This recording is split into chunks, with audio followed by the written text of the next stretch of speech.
Here are 3 really good perks for every single killer in Dead by Daylight. Every perk mentioned in this video will be listed in the description below, along with their wiki page, so you can see all information you need to know about them. I tried to pick perks that synergize with the playstyle of that killer, so there's basically like no gen slowdown perks, because that can be good on any single killer in the game. If you find this video helpful, let me know by dropping a like down below. Trapper. Corrupt Intervention is a really good pick because it gives you enough time to set up your traps around the map without having to worry about survivors completing a bunch of gens. So it just slows down that early game basically, and it just brings the survivors towards you since it's the furthest gens that get blocked. So obviously it'll make it more likely for them to step in your traps that you're setting up. Save the best for last is very good for Trapper as well. You can get stacks really easily with Save the best for last on Trapper because of course if they get in a trap, you can either pick them up or you can hit them. And obviously you're going to want to hit them if they're not the obsession. Plus if you lead your obsession into a trap, you can just pick them up without losing any of your stacks. Agitation is the last really good perk on him because obviously Trapper absolutely thrives in basement situations or just in areas that have a lot of denial, such as like the weird little pockets on some Macmillan maps, like the one on screen, for example. Agitation just allows you to bring the survivors towards where you have all your traps set up, just to make it more likely that you can use your power. Wraith. Sloppy Butcher is a really good option for Wraith because it just decreases the healing speeds around the board. Since it's so easy to go from one person to another and just get random hits because of your cloaking ability, you're going to be able to apply a lot of slowdown and a lot of pressure just by getting hits all around the map. Brutal Strength is also a really good option for Wraith because he has a lot of add-ons that decrease the time it takes to kick a pallet or kick a breakable wall, etc, etc. So Brutal Strength just amplifies that by a ton. It's just really fun to throw on 2 of those add-ons plus Brutal Strength because whenever you're cloaked, you kick a pallet in like literally the blink of an eye. It's awesome. Then Bamboozle is my last pick for him. Again, with those same exact add-ons, he vaults quicker as well, and Bamboozle also speeds up your vault on top of it blocking the vault. So while you're chasing someone in cloak, if they vault a window, you just vault right after them, and then you're basically already touching them, and the window's blocked, so they can't really go anywhere. Plus, Wraith has no anti-loop ability and struggles in chase, so anything to help you win a chase is helpful. Hillbilly. Tinkerer is a decent option for him because A, he has high mobility so he can get to gens quickly, so it gives him information on generators and where he should go next. And the stealth aspect, although not very helpful for Hillbilly because of his loud chainsaw, if you do use any of the add-ons that make his chainsaw silent, such as the Apex Muffler, you can get a lot of surprise hits and it might actually help you out. Barbecue is my second pick. Obviously this is really good for any high mobility character because you're just able to see exactly where you should go next after hooking a survivor. So overall, just very good. One of the best killers to use Barbecue on. And the most important perk that you should be using on Hillbilly is Bamboozle. Hillbilly really struggles with windows. Windows is one of his biggest weaknesses, and Bamboozle is obviously a counter to windows. So if you want to have fun as Hillbilly, please use Bamboozle. Nurse. Nurse's Calling is an extremely good option for her because, well, you can blink through walls. So if you ever see anyone healing, you're going to be able to catch up to them in like a second. Plus, it's really easy for you to do a hit and run style of gameplay with the nurse since it's so easy to get hits, which means that you're going to have a lot of information around the map if they are healing. Infectious Fright is also a very, very strong option because it allows you to snowball if you really need to. It gives you a lot of different moments in the match where you can decide whether or not you want to try to build more pressure, and it's generally easy to take advantage of Infectious Fright since you are playing the nurse. And lastly, I'm All Ears is of course good because it shows you the auras of any survivors after they fast vault for a little bit. So if they vault something while you're in chase, you could just blink through the wall to them and know exactly where they're going without them blocking your line of sight. For Huntress, this is kind of more of my playstyle, but Barbecue and Chili is really good if you want to go for cross maps. It's also just really nice to know where to go after getting a hook because she's a slower killer, so anytime you spend looking for survivors is something you generally want to avoid if you can. Fearmonger is actually very strong on Huntress because Dead Hard, which is one of the most common survivor perks, is a very strong counter to Huntress because if the survivor sees that a hatchet is coming towards them, they can just Dead Hard and get a ton of distance from it. So Huntress is the one killer where Dead Hard's like a pretty big weakness for her, and Fearmonger is just also nice to stop other exhaustion perks like Overcome, giving them a lot of distance, or Sprint Burst users, or even Lithe users for in chase. And lastly, this might be a little bit controversial, but I'm going to give it to Scourge Hook Floods of Rage. This shows you the auras of every survivor after a survivor is unhooked from a Scourge Hook. I personally think this is really strong on Huntress because if you can hit your shots from far away, if you can hit cross maps, if you can hit, through corn and stuff, it's very easy to get a lot of free downs just by knowing exactly where the survivors are. So unfortunately for this perk, you do need to be relatively good at using Huntress, but if you are and you have that muscle memory, Floods of Rage will do you wonders. Michael Myers. Monitor and Abuse is actually a great perk for him because in tier 2, you have a small tear radius, so Monitor will give you an even smaller tear radius and make you very stealthy. Plus you compare that with the Dead Rabbit add-on, which decreases your tear radius even more. So in tier 2, you essentially have 0 tear radius, which is awesome. And Monitor also increases your tear radius while you're in chase, which is a perfect pairing with the next perk, Infectious Fright. In tier 3, since it's a timed ability, you're going to want to take advantage of your tier 3 while you have it. So Infectious Fright allows you to find people very easily while you're in tier 3 and down them very quickly. Plus with Monitor, it makes your terror radius bigger while you're in a chase, so when you down someone, you'll have a larger radius to make Infectious Fright go off. And lastly, Bamboozle is very strong on him because A, he has to actually chase survivors, so anything to help you chase will help you win. And B, in tier 3, he has an increased vaulting speed anyway, so of course pairing that with Bamboozle makes it even faster. Hag. I'm gonna go with Sloppy Butcher on her as well. Since you're kind of jumping around everywhere and hitting random people when they're going through your traps, Sloppy will just help you apply a lot of slowdown to the survivors around the map. Thrilling Tremors is another great option for her because in my opinion, you want to be walking around and looking for survivors as little as possible. So Thrilling Tremors essentially just tells you where to go next after you pick up a survivor, so you can pressure the survivors off of those gens and hopefully make them run into your traps. And lastly, I hate to say it, but Franklin's Demise is probably the best killer to use this perk. Since she can trap the items that the survivors drop, and survivors are super greedy and do not want to lose their items, it's just a really easy way to get hits. Doctor. Whispers is one of the strongest perks on Doctor because Whispers essentially shows you if there's anybody in your terror radius, which is the exact same radius as your Static Blast. So if you ever see that your Whispers activates, you know that there's someone in the area and you can use your Static Blast to find them. Deadman Switch is another great option because with your Static Blast and Static Shock, you're able to kick people off of generators even if they're trying to commit to it. So if you hook someone and Deadman Switch activates, you can go near a gen, use your Static Shock or your Static Blast depending on how close you are, and kick everybody off of that gen. For the last perk, I'm going to give it to Discordance. Grouped Up Survivors is very helpful for Doctor because if you're able to hit multiple survivors with your Static Blast, it'll increase their madness by an entire tier, which overall slows the game down. But you could also make the argument that you don't want to run more information perks on Doctor since his entire kit is revolved around information. However, I do think Discordance is a strong perk for him and will help you tier up their madness faster. Bubba. Please, please, please use Bamboozle on him. Just like Hillbilly, windows are his weakness, so if you're able to block off the window and force them to use a pallet or just force them to go to a different area entirely, that is really good for you. Plus, you can do various mind games at windows to hide your red stain and be able to,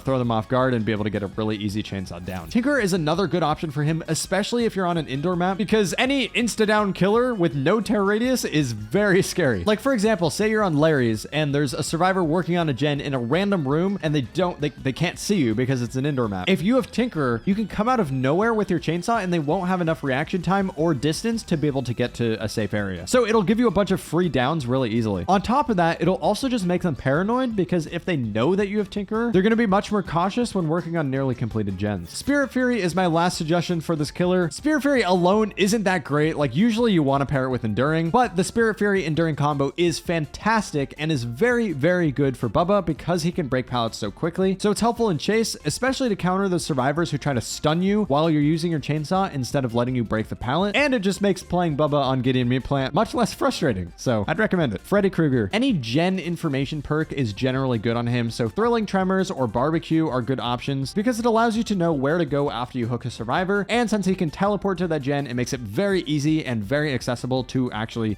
get to that gen. Discordance is another very good option for a very similar reason. It allows you to know where two people are if they're working on a gen. And of course you can teleport to that gen, but you can also just fake teleport to that gen every once in a while to get them off the gen for a couple seconds if you need to use that extra time for whatever reason. And Deadman Switch is similar in the sense that you can kick people off of gens by faking a teleport. Plus it gives you the aura reading of the gen turning white if it's blocked. So if you know for a fact that there's people working on a generator and it doesn't get blocked by Deadman Switch while you're fake teleporting, then you could just commit fully to the teleport and you know that you'll get a free hit with that. Pig. Save the Best for Last is super strong on her because she kind of sucks in chase, not gonna lie, so any chase perks will help her. On top of the fact that she has her M2 dash ability, which allows you to save your Stabiffle stacks if you're chasing the Obsession. It is somewhat hard to use this ability if they're not, in a dead zone or something, but she does have that option available if you want to avoid losing stacks. Hex Plaything is my next perk on this list. The Pig is all about giving the survivors additional objectives to slow the game down. So if you give them more objectives on top of the generators and on top of the head traps that they have to do, the survivors are going to be having to juggle a lot of things at once. And Hex Plaything is essentially 4 Hex perks in one because it activates for every single survivor in the trial the first time you hook them. And it also means that the survivors have to decide whether they take their head trap off first and suffer from you not having a terror radius, or if they go to cleanse their Hex Totem first and lose a bunch of progress on their head trap. And lastly, I'm going to give it to Sloppy Butcher. Since you're mostly going to want to hit survivors normally, Sloppy Butcher is going to activate on pretty much every single survivor that you hit, which again slows down the game overall, which is one of Pig's best strengths. Clown. I'm actually going to give this one to Starstruck. In my opinion, Clown is one of the better non-mobility based killers to take advantage of Starstruck because you're able to slow the survivors down. Of course, it's not as good as it would be on high mobility killers, but mobility abilities generally are counted as an M2, which doesn't insta-down with Starstruck because it gives you exposed, and insta-downs with exposed only apply to basic M1 attacks. So that was my thought process on putting it in the clown spot. Just the fact that you can catch up to survivors relatively easily by slowing them down with your bottles makes it one of the better perks on him in my opinion. Then I have Enduring. There's so many times with Clown where you'll get hits through pallets that the survivors throw just because they're disoriented, so they can't really gauge a good timing on throwing that pallet. There's also going to be a lot of times while they throw the pallet while they're in your gas, and if you have a decreased stun duration, that means A, you're going to catch up to them quicker, and B, they're also still slowed down from the gas, so it's like having the amount of time it takes to catch back up to that survivor. And lastly, this might be a weird pick, but I'm going to give it to Hubris for the same exact reason as the other two perks. It's like a combination of both. Since you can catch up to survivors relatively easily after being stunned by a pallet, you should hopefully be able to take advantage of the exposed status effect that they get once they stun you with a pallet. Anything on the Clown that helps you get downs faster is just very good overall because he's kind of a bad killer, so just try to use chase perks in general. Spirit. Strider is obviously the one that comes to most people's mind. It just makes survivors louder, so it's easier to track, but sometimes it makes it harder to track if you're used to the regular sounds because it sounds like they're a lot closer than they actually are, so just keep that in mind. I'm also going to give it to Hex Blood Favor. Blood Favor is the one that blocks nearby pallets if you hit somebody. I think this is relatively strong on Spirit because you can hit somebody and then catch up to them again really quickly with your phase walk, especially if you're using like speed add-ons such as Mother-Daughter Ring. So Blood Favor just prevents them from sticking in the area where you hit them. And then I'm also going to give it to Hubris for the same exact reason. She can just catch up to survivors really easily and find survivors really easily. Correct me if I'm wrong, but I believe there's an add-on that makes it so that you get your power back every time you're stunned. I'm not entirely sure if that's true, and that might just be for, you know, breaking pallets and walls and stuff. But if that is one of the new add-ons they added to her, obviously it would help in this case. The only problem with this perk is that you'd have to listen to their breathing and their footsteps as opposed to their injured sounds if you want to take advantage of it, because obviously insta-downs don't matter if they're injured. Legion. Discordance is their best perk in my opinion because they take advantage of grouped up survivors since you're able to use your ability on grouped up survivors. So knowing where two people are anytime in the trial will give you an immense amount of information and will help you get a lot of hits with your power. Then there's Bamboozle. I'm putting this on the list simply because A, you have to chase survivors after your ability, so you need something to help you win those chases, and B, you're able to block off windows while you're in your ability, and this can prevent people from trying to window tech you, or you can just vault it at the end of your power and then cancel your power to try to force a survivor into a bad position. For the third perk, I'm going to give it to Blood Echo. Blood Echo is very underused because it's kind of bad, but Legion's one of the few killers that it actually works decently with. Blood Echo is the one that makes all injured survivors exhausted whenever you hook someone, and this perk works well against good survivors because most good survivors will not heal throughout the duration of a Legion match, so you're going to be able to keep them exhausted throughout most of the game. Plague. Thanatophobia is obviously one of the better options for her. It forces survivors into a situation where they have to decide whether to tank the slowdown that Thanatophobia causes or to cleanse and give you one of the strongest abilities in Dead by Daylight, and usually worse survivors decide to cleanse because they hate seeing that red bar on the generators. So if they cleanse, that gives you your ability, which makes you an even stronger killer, which is great. Then I'm going to give it to Infectious Fright. Infectious Fright is just good on limited time abilities, and since your Corrupt Purge is a limited time ability, using Infectious Fright just allows you to snowball with that ability really, really well. On top of that, if you down someone normally and you don't have your ability, but you see a lot of survivors nearby and you have a fountain nearby, then you can decide to slug, go pick up your ability, and then try to build a ton of pressure off of that slugged survivor. And lastly, Corrupt Intervention is super, super strong on her because you can go around to all of the generators that are not blocked and infect them so you can know when the survivors start to work on a gen. Plus, this killer is one of the better killers to have this perk on because Corrupt Intervention deactivates whenever you get a down, and with Plague, you can just try to get everybody sick first before going for down if you really want to. Ghostface. Nurse's Calling is one of my favorite picks for him because you could just sneak up on people healing, which is super helpful, or you can alternatively play the long game and wait for them to finish the heal and just stalk them instead if they don't know you're there, because what that does is it means that they waste more of their charges of their med kit or just waste more of their time, and then it allows you to insta down them while they're healthy, which is technically more valuable in certain situations. I'm going to give the number 2 spot to Thrilling Tremors. I think Thrilling is another great option for him because it allows you, again, to know where to go next after you hook someone, and having that information on Ghostface is very good because it allows you to know where you should take an off angle to try to get some stock off. And this is a very similar reason for my third perk, Lethal Pursuer. The very beginning of the game is very strong for Ghostface because people don't know what killer they're versing. So with Lethal Pursuer, you get to see where everybody is, and you can kind of make a plan in your head of how you're going to approach a generator at the beginning of the match to get an insta down or even a grab, which would be extremely helpful. Demogorgon. Save the Best for Last is the best perk for this killer because it's so unbelievably easy to save save your stacks so you can get to max stacks very, very quickly on this killer, and you'll essentially keep it for the rest of the game. Discordance is another very good option on him because you have your portals set up around the map, so any information you have of survivors working on those generators will help you know where to teleport if you're looking for people. And then Thrilling Tremors is of course another good option. You could alternatively use Barbecue. They're essentially the same perk, but it just shows you where to go next and you can get there very quickly with your portals. Oni. Sloppy Butcher is one of his strongest perks because it keeps people injured for longer, which means you get more blood, which means you get your power more frequently. On top of the fact that when people are healing, they're still continuing to drop blood. So you'll have these random areas where people healed that'll have a lot more blood than they normally do. Infectious Fright is really strong again because he's on a limited time ability. So being able to take advantage of your limited time ability with Infectious Fright is very strong. And then Corrupt Intervention is my other choice because the beginning of the game is Oni's weakest point. Since Oni is such a snowball based killer, if the survivors are able to get a good head start at the beginning of the match, it's going to be really hard for you to come back. So Corrupt Intervention just kind of allows you to start that snowballing process earlier. On top of that, Corrupt Intervention deactivates when you get a down, and with Oni, it's usually better to go for two separate people. So you injure the first guy and then go for a different person, just so that that injured person starts dropping blood while you're pressuring another person. So if you're doing that strategy, it'll keep your Corrupt Intervention up longer. Deathslinger. This is one of the few times I'm going to have a gen slowdown perk on this list, but I wanted to bring up Jolt on him because it's really easy to reel survivors into a specific place and then hit them. So it just synergizes really well with his power. So it just allows you to pull survivors towards the generators that you want to use Jolt on. Plus, every single hit that you get with this killer counts as an M1 basic attack. So Jolt will activate on every down that you get. Save the Best for Last is another very good option on him because you can avoid hitting the obsession if you just let them escape from your chain. Really good survivors will be perceptive of this and will just force you to hit them. But if you're playing against average or below average survivors, you're going to be able to save your stacks and keep maximum stacks throughout the duration of the trial. Stupeful's also really good on him as well because once you hit somebody, you can shoot them again almost instantly because your cooldown is so quick. So you can get essentially an insta down within a few seconds. And lastly, I'm going to give it to Sloppy Butcher. Just an overall solid pick for him because every single hit again counts as a basic attack. Pyramid Head. Nurse's Calling is a great option for him because you can get hits through walls. So if a survivor thinks you're chasing somebody else and they start healing in a different room, you can get a free hit. There's a bunch of other situations that you'll see happen if you just use this perk on this killer that you'll see happen and you'll get a lot of value out of. Anything that can give you information through walls is just going to be really strong on this killer. Tinker is another great option for pretty much the same exact reason. You can easily use your ability through a wall and hit survivors on the generator that don't know you're there because you don't have a terror radius. And lastly, I'm All Ears is one of his strongest perks because it shows you the auras of survivors after they fast fall a window or a pallet, and that's when you normally don't know where they are. But if you can see their aura, you can go for an M2. Blight. Barbecue and Chili is a great perk on him because he's so freaking fast that you can get to anywhere on the map super easily. Lethal Pursuer is a great perk on him to get instant pressure right off the bat because you can get to people who are spawning almost immediately. Plus, for some reason, whenever I use Lethal, I always see a couple survivors that are like AFK for a few seconds at the start of the trial. And since Blight can get to those people so quickly, you can really take advantage of their bad positioning. Plus, Lethal will also increase the aura reading abilities of other perks that you use. So if you're pairing it with Barbecue, for example, you're going to be able to see them for longer, which will help immensely. And lastly, I'm going to give it to Scourge Hook Floods of Rage for the same exact reason as the other two perks. It's just so easy to get to people quickly, so you can see which survivors are out of position and take advantage of that. Twins. The first perk I'm going to give to Deerstalker. If you're downing a bunch of survivors with Victor and they're not kicking him, you're eventually going to have to go pick them up. And a lot of times survivors will either crawl away or you'll just lose track of where they are because you weren't paying attention. So this is like the one killer where Deerstalker is actually kind of useful because you're going to be able to find these people that you down very easily. Fearmonger is another great perk on them because one of their weaknesses is exhaustion perks, especially Dead Hard, because if a survivor Dead Hard's Victor, I believe they can kick him. I'm not entirely sure on that though because nobody plays the twins, but correct me if I'm wrong. And lastly, I'm going to give it to Corrupt Intervention. I'm actually not giving this perk to the twins for the slowdown. Of course, that's nice, but it's more for the other aspects of the perk. For one, it brings them closer to you. So if you decide to go into Victor, you won't have this giant gap between where you down somebody with Victor and where Charlotte is. And on top of that, since Corrupt deactivates when you get a down, you can just injure somebody with Victor, which injures them and prevents them from doing anything for like 16 seconds or something while you go pressure other people. So you'll be able to injure multiple people and still create a lot of pressure while keeping Corrupt up. Trickster. Monitor and Abuse is really good on him because he already has a small terror radius, so adding an even smaller terror radius on him makes him pretty scary. Fearmonger is another really good perk on him because exhaustion perks are a huge weakness for him since he's one, a slower killer, so it's going to take longer for you to catch up to people if their exhaustion perks affect you, and two, people can dead hard that last hit of your knife and get into an extremely good position, so Fearmonger would just prevent a lot of those situations from happening. And the last perk I'm going to give to Iron Maiden. The only reason I'm giving it to Iron Maiden is because it increases your reloading speed and you're going to be reloading a lot, so may as well. It makes him feel a little bit smoother to play. Nemesis. In my opinion, opinion, save the best for last is really good on him. I know it's hard for some people to hit their tentacle, but you're able to save your stacks if you can. The next perk I'm giving to Corrupt Intervention, just simply because you want to try to get as much pressure early on in the game as possible, since it takes 3 hits to down people if you're using your ability. So Corrupt will just give you more time to infect people without them doing as many gens. And lastly, I'm going to give it to Devour Hope. Correct me if I'm wrong, but I believe if you use your tentacle to down somebody, it doesn't show the survivors that you have Devour Hope. That may have been changed at some point, but I believe it only shows them that you have Devour if you use your M1 basic attack. And overall, it's just good because you use your tentacle at the beginning to start to get them sick and get them infected. And then by the time you have enough hooks to get your Devour Hope rolling and have that exposed status effect, that's when they're all already sick anyway, and they've all hopefully used up the vaccines and whatnot. So you'd be able to take advantage of Devour there. Pinhead. Hoarder is a really good perk on this guy because if a survivor picks up the box, you know that they pick up the box. And chasing a survivor with the box is one of the best options for you because if you down them, it starts an immediate chain hunt and shows you the locations of everybody on the map. Franklin's, unfortunately, is another great perk on him because you're able to hit the box out of the survivor's hand. So if you're using something like Hoarder, or if you just know where a survivor is with the box, you can just knock it out of their hand and force somebody else to go get the box if they don't want to be chain hunted. And lastly, I'm going to give it to Enduring. There's a lot of times while you're playing Pinhead where you get hits through pallets because you chain them, which makes them slower, which kind of throws off their timing and their distance to see if they can stun you or not. Maybe it's just me, but I get a lot of hits through pallets, so I'm going to be getting stunned a lot, which makes it so that you get a lot of value out of Enduring. Artist. Deadman Switch is a great option for her because you can use your birds across the map on generators that you know people are on and force them to get off the gen, activating Deadman Switch. This is probably her strongest perk in the entire game, in my opinion, just simply for the fact that you can force people off of gens. Merciless Storm is another great perk on her for the exact same reason. Overall, it's not totally an incredible perk, but it's a better perk on her because, again, she can force people off the gen. So if you know that a generator is at 90% or above, just throw a bird on it and the gen gets blocked for a while, which can allow you to pressure the gen or use various gen regression perks. And the last perk I'm giving to her is Tinkerer, and this just helps you know which generators are nearing completion. So again, you can throw your birds across the map to hit them. And it pairs really well with Merciless Storm. If you kind of estimate when the generator is going to be at 90% because of Tinkerer, you're able to kick them off the gens really easily. Onryo. Barbecue and Chili or Thrilling Tremors are both good for the same exact reason. Since you're able to teleport essentially anywhere on the map, it's just a really good way to know where to go after you hook somebody, so you don't have to spend all this time looking for survivors. Scourge Hook Gift of Pain is a great way to just slow down the game overall. It slows down healing speeds and it slows down gen speeds, which can just help her because she's such a weak killer. Plus, it'll give you a little bit of extra time if a survivor stays at a hook to heal or if they're working on a generator, and that extra time can be very beneficial to you if you want to teleport to them. And lastly, I'm going to give it to Bamboozle. Since she's so unbelievably weak in chase, anything to help her chase potential is very good for her. So Bamboozle can help you eliminate really good perks such as Shack or even the Poglog on swamp maps. Dredge. Barbecue and Chili gives you a lot of information on where you should teleport next. I know Barbecue's getting a little repetitive, but on killers with high mobility, it's very strong. Darkness Revealed is also a great perk for the same exact reason, but I'd say it's even better on Dredge because the survivors that are revealed are survivors that are near the lockers that you're going to be teleporting to anyway. And then Scourge Hook Floods of Rage for the same exact reason as the other two perks. Wesker. Bamboozle's a great option for him because with your power, you're able to vault over windows really quickly. So if you're using your power and a survivor vaults a window, you can vault the window and force them into a really bad position. I'm actually giving his next perk to Agitation, which sounds like a very strange pick for him, but in my opinion, it just makes him feel a little bit better to play because every time you use your ability on someone that's fully infected, it just picks them up automatically. And sometimes when you do this, you're near other people. So Agitation is just really nice to hook those people quickly so that you're able to pressure these other survivors nearby much faster. And then I'm going to give it to Thrilling Tremors. The reason I'm giving this to him is because with your ability, you can get to the generators quickly. So Thrilling will give you the information you need. And lastly, the Knight. I've never played the Knight because I have no desire to, but I consulted with a few people on some good perks for him. The first one is Discordance. The reason this is good on Knight is because you can put a guard down and have them chase one survivor while you pressure the other survivor. So it just gets both people off of the generators. And also, if a gen's in a bad position, you can put a guard, let's say to the right of the gen, and force both of the survivors to go to the left of the gen if they don't want to be hunted by that guard, which can help you also pressure two people at once. They surprisingly said Nurse's Calling as well as another good perk, which seems kind of weird to me, but what they would say is that if you see somebody healing, you can summon your guard near them to prevent them from healing and delay their healing while you go pressure somebody else. It sounds good on paper. I don't know how well that would work in practice, but if you're one of the 3 people playing this killer, it's a good perk to try. And lastly, they said Jolt because you can kind of force survivors into areas near generators with your guards and then be able to down them there. I don't actually know if Jolt works on the guards if the guards down you. I doubt it does, so that is something to keep in mind. If you like this video and want to get even better at killer, click on the video on screen now.